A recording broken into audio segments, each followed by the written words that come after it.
Par amour pour les animaux, Laurent Baffy a décidé de s'engager encore un peu plus en politique. Après une première tentative vaine en 2019, l'humoriste de 63 ans retente sa chance et sera candidat aux élections législatives. Laurent Baffy est connu pour ses répliques de snippets et son humour corrosif. Mais s'il y a une chose sur laquelle il s'interdit toute blague déplacée, c'est la cause animale. Très engagé dans la protection des animaux, qu'il ne juge pas suffisamment défendus, l'humoriste de 63 ans a décidé de donner un petit coup de collier. Comme on n'est jamais mieux servi que par soi-même, Laurent Baffy a choisi d'agir.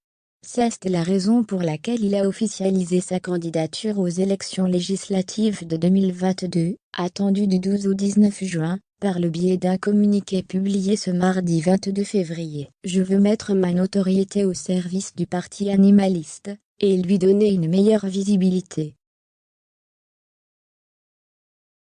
C'est ma façon de lui apporter mon soutien. Laurent Baffy sera candidat pour la 3e circonscription de Paris.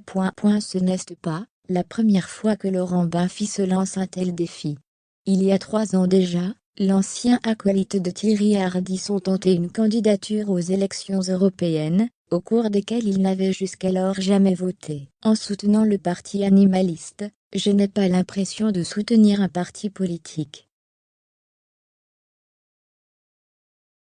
J'ai le sentiment de soutenir un parti humaniste.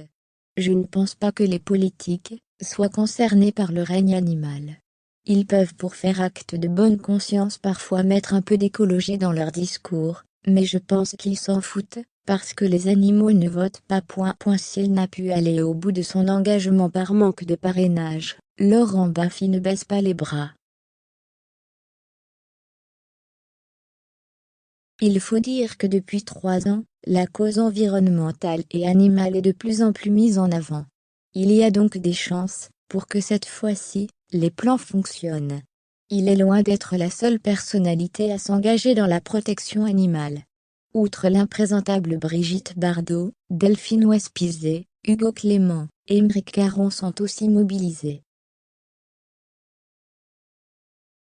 En juillet 2020, un projet de référendum pour les animaux était lancé et signé par de nombreuses stars telles Juliette Binoche, Alessandra Sublet ou encore Sonia Rolland.